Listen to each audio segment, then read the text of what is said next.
All right, man, peace. So, Ronda Rousey's fall was as precipitous as her rise was meteoric. For those of you who remember, about 4 or 5 years ago when she was at her peak, she was being feted by all the super feminists.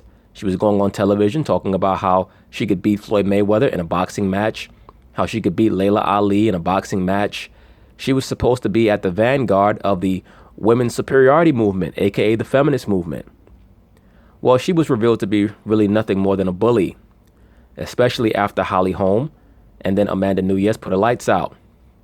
She was revealed to be an extremely fragile figure who had depression running in her family, who was using fake confidence as a facade for how weak and mentally insecure she truly was, as most super feminists are. So she made an appearance on the television show First Take with Stephen A. Smith and Max Kellerman. And Max Kellerman is going to ask her a rather innocent question, and she's going to show you that she's still nothing but a bully, still mentally weak, and still being propped up by her handlers. Anyway, they're going to talk about it. I'm going to chime in.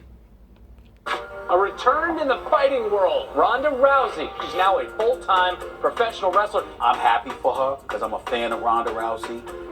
No, you're happy for her because you work for a super liberal network like ESPN, and you have to kowtow before the feminine principal, Stephen A. Smith. We all know that. You sat there on TV and you had her as a guest as she looked you dead in your face and talked down to you and emasculated you while she was on top. She spoke about how she was going to beat up Floyd Mayweather in a boxing match, and Kerry Champion, with her tranny-looking self, sat in the middle as moderator and rooted her on. Of course, Skip Bayless rooted her on, and then when she got her lights put out, everybody was supposed to feel sorry for her. She was unable to take her ass whooping like a champion. She crawled out of Australia with her face covered, and then went on Ellen DeGenerate and talked about how she had suicidal thoughts. You know why she had suicidal thoughts? Because she has no depth of character. There was never any substance to Ronda Rousey. Never. And now she's being propped up by her handlers so that they can squeeze out the last little bit of juice that's left in her before they send her out to pasture. So they send her to the WWE. Rousey's a woman who, through her fighting, became such a big deal. I think these girls think that if they're in an argument with me, that somehow makes them more important. I don't even know why people even ask me, how do you get motivated? I am motivated like I am blonde. I thought I was dreaming ridiculously big before, but now we're having to get creative. Bro, look dizzy as hell, don't she? She looks like she doesn't know what the hell she's at. Maybe a Monarch athlete, who knows?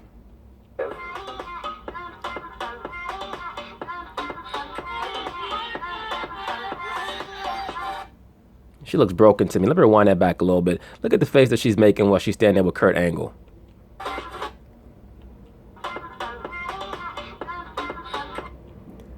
Look at her face. She looks like she just got out of rehab. Allegedly. The reason why I'm making this video, brothers, is because these are the after effects of what occurs with someone who believes their own hype.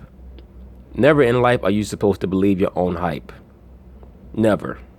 All life is about is fearing the Most High and keeping those who are truly close to you. Not allowing yourself to become a member of your own cult of personality, which is what happened with Miss Ronda Rousey. When she quickly realized that all her fans, quote unquote, never really liked her to begin with. They just liked the image that she represented. And that's what led her to become so woefully depressed that she considered suicide, because all she was her image. She didn't even know who the hell she really was. And she still doesn't know, as you're going to see. Our next guest has said goodbye to her UFC career and is ready to say hello to the WWE. She's teaming up with the Hall of Famer Kurt Angle next weekend to take on Stephanie McMahon and a 14-time world champion Triple H at WrestleMania 34. Always great to have Ronda Rousey on the show. Good morning. Let me say this before Ronda Rousey speaks. It always amazed me when she was at her peak how disrespectful she was while she was on television to many of her peers. And when I say her peers, I'm not talking about her fellow female MMA fighters in the UFC. I'm talking about other athletes. How she would come on TV and talk about Floyd Mayweather and other male boxers and Oscar De La Hoya, and how she could do this and do that, and how she was the greatest sports star in the world, and what she was going to do for women, and how she would look at Stephen A. Smith as if she could fight him and beat him down. And, you know, she was really exulting in that bully persona. And bullies, they're nothing but cardboard cutouts. When you look at them straight ahead, they look like a real person. But when you look at them from the side, you see there's no depth there. People bully other people because they're trying to hide something that they're missing in their own life. And what she was missing was a good ass whooping. And she got a couple of those. And it was good for her because it built up a little bit of character within her that she needed. Morning. Thank you for having me. Good morning. Of course, Ronda, I've been a big fan of yours since you entered the UFC. As soon as you stepped away, people were begging for you to switch over to the WWE, and Nobody was begging for her to switch no damn where. She had nothing else better to do. Her handler said, you know what, Ronda, we have to maximize your earning potential while we still can. We know that you really don't feel like doing anything other than laying in bed for 15 hours a day, taking antidepressants, and putting your head under a pillow. That's basically all you feel like doing. We know that. But right now, you're nearing the end of your stardom. Let's try to maximize it. Go join the WWE. You can participate in that for a couple of years until you feel like having some kids, and then you can ride off into the sunset. Then 5-6 years from now, you can come back. All you are is an entertainment figure anyway. You've already been exposed as a fake fighter. and we are very happy that you obliged. But what's the transition been like? Because you were a vet in the UFC, and now you're a rookie in this realm. I remember seeing her in the Entourage movie, and once again in that movie, they played up the angle of her beating up men. Well, I think it's just like any kind of career change, you know, there's an adjustment period and there's a learning curve, and it's challenging, but I mean, it was challenging to switch from judo to MMA, and it's challenging to switch from, you know, just everything into WWE, and but I really feel like I've been accumulating a lot of the skills along the way that will make me great at this, and I just need to put a lot of work and time into it, and I think I can do anything. You have to put a lot of work and time into what? Learning how to fall through tables and get hit over the head with chairs? Like, come on. Let's knock it off.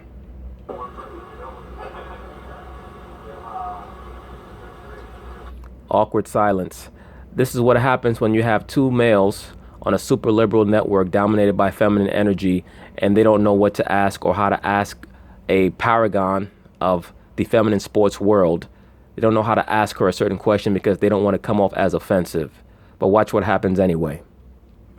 Ronda, go ahead, Steven. Go ahead, Max. Go ahead, Max. Go ahead. Look at that. Neither one want to ask her a damn question. Both scared out of their damn minds. Go ahead. Okay, Ronda, what they didn't play in that preview that they heard Stephen A. and me talking about you was I said that you were a woman who, through your fighting. Now, as you can see, this is how awkward Max Kellerman is. He leads off the question wrong. Why would you say you're a woman? All you have to say is you were an athlete or you were a fighter.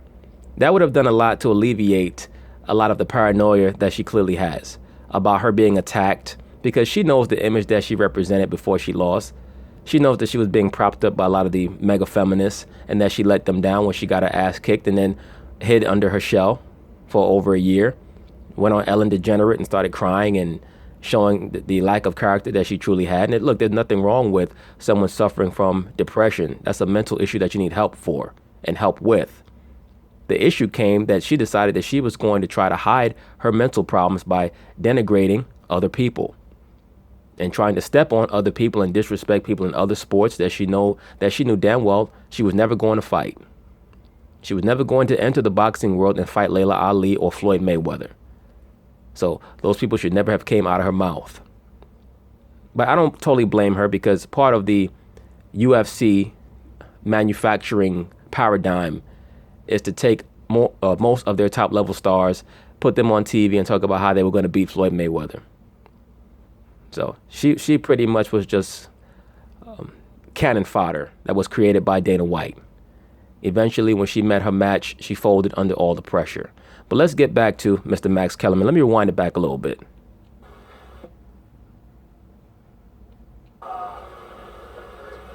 Ronda, go ahead, Steven. Go ahead, Max. Go ahead, Max. Go ahead. Okay, Ronda, what they didn't play in that preview that they heard Stephen A. and me talking about you was I said that you were a woman who, through your fighting, when you became such a big deal that when you lost, it's like the earth stopped spinning on its axis. And that's the part I chose to focus on after your loss in the UFC. Like, why is everyone talking about, oh my God, she lost, is she over it, all these kind of things, when you achieved such heights that one loss, the whole world stopped and noticed it? Why do you think there was a kind of negative backlash to you after the loss? Before she answers and shows you who she really is as a person, let me say this.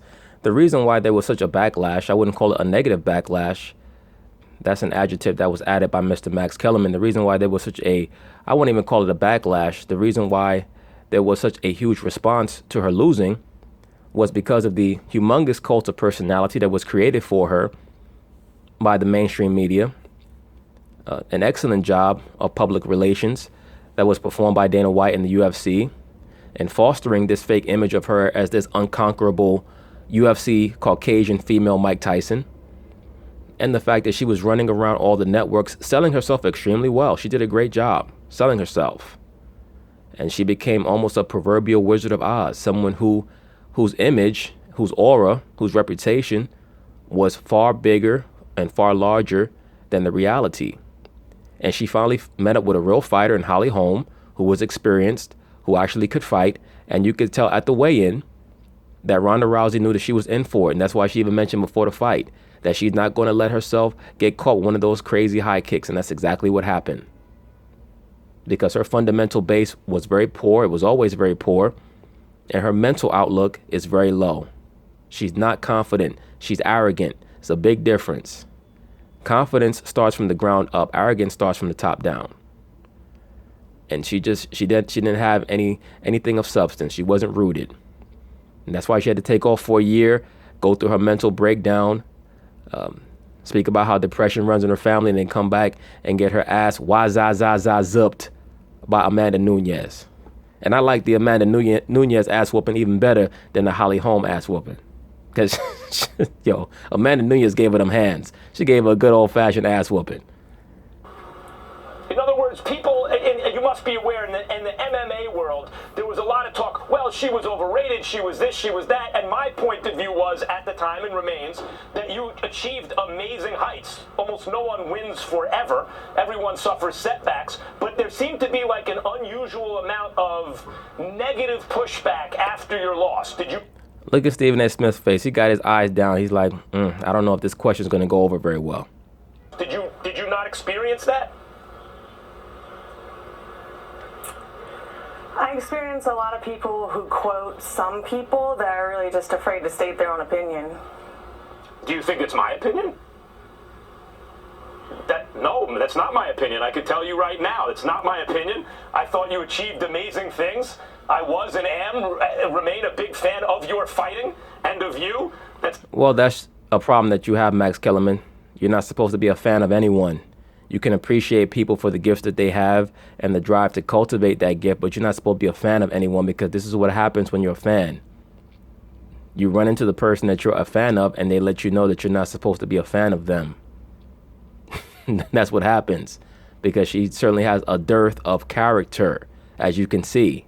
She's so paranoid about being attacked because of the image that she concocted for herself, that now every time someone asks her a question, she suspects that they're trying to hide their true feelings behind the question, which shows you that she still hasn't learned from those two ass whoopings. She's a little bit more grounded, but not as grounded as she needs to be. She needs to come back to the UFC for about 2 or 3 more fights and take 2 or 3 more ass whoopings. And now we know why she ran from Cyborg for all those years, because she knew what was coming for her, which was a hellified ass whooping.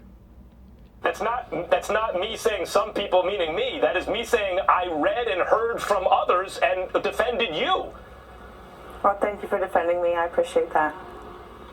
This brother actually about to break down and cry again. You should never have defended her, Max Kellerman. Why would you defend a super feminist? Let them go off on the edge of the branch that they like to walk down, and let the branch break.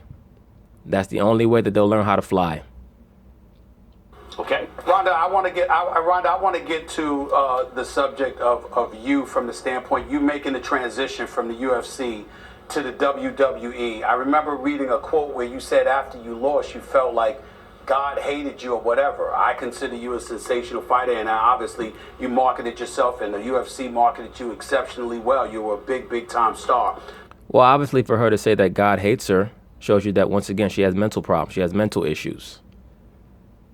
Because she wouldn't have the foggiest idea how to establish a relationship with anyone, much less the Most High, if she thinks that after a loss in the UFC, that means that God hates her. That means that she has a serious mental and psychological disorder that she tried to cover for with a lot of false bravado. And she's still trying to cover for it. Look at Max Kellerman's face on the right-hand side. He's still flummoxed by her response. I don't know why. That shows you that you did not really understand what was manifested when she first lost to Holly Holm. What was manifested was her true character, which is that she has none. Talk to me about the transition from the UFC to the WWE and why and what was really the motivation behind you wanting to make this transition. She had to maximize her earning potential while she still can, Stephen A. Smith. How is she going to stand in the UFC and continue to take ass whoopings like that? That woman might get killed. She can go to the WWE and make much more money and not take real ass whoopings. That's all that was about. Me and my husband are thinking of having kids soon, and I was just thinking. Oh, good. You finally learned your role. You finally learned your purpose on the earth. To meet a good man, love that man, have that man love you, and bring forth some children and live happily ever after. Good job. You see what a good ass whooping would do for somebody? It'll put everything in its proper perspective. That's why I say she just needs 2 more good ass whoopings from a couple of these female UFC fighters and should be perfectly straight. Thinking of what I would like to do before settling down, just being barefoot and pregnant for a couple years. Oh, there you go. There you go. You see that? She wasn't saying that about 4 or 5 years ago. 4 or 5 years ago, she wanted to fight Floyd Mayweather. When she took them hellified ass whoopers, now she want to be barefoot and pregnant. Ain't that a bitch? Isn't it amazing what some of these mega feminists figure out after things are put in their proper perspective and they finally meet a man who's a man and that they know how to love and who knows how to love them? Isn't that something? Years. And I thought that WWE was a dream that I always had and something I always wanted to do and something that I feel like my 6-year-old self would be kicking me for not going after it. Such a good answer. Now, Ronda, I want to transition to something else too, because I've been. Well, that's pretty much it, because I don't want to hear any more about the WWE. I just wanted to go through the part of the interview that was pertinent to the point that I was trying to make in regards to Miss Ronda Rousey. She's on the right path in her life in regards to her understanding that her life should be mostly about her husband and her future children. That's how she's going to throw off a lot of those demons that are on her. But it is what it is. Point being is this. You're not supposed to be a fan of celebrities. All they are regular people who happen to have a certain gift or talent that they were able to cultivate. And Max Kellerman had to learn that the hard way. He still won't learn, though, because in order for him to maintain his employment, he has to bow down to and make himself subservient to the feminine principle. But we'll see what happens with Miss Ronda Rousey, what else they may have planned for her. Anyway, peace.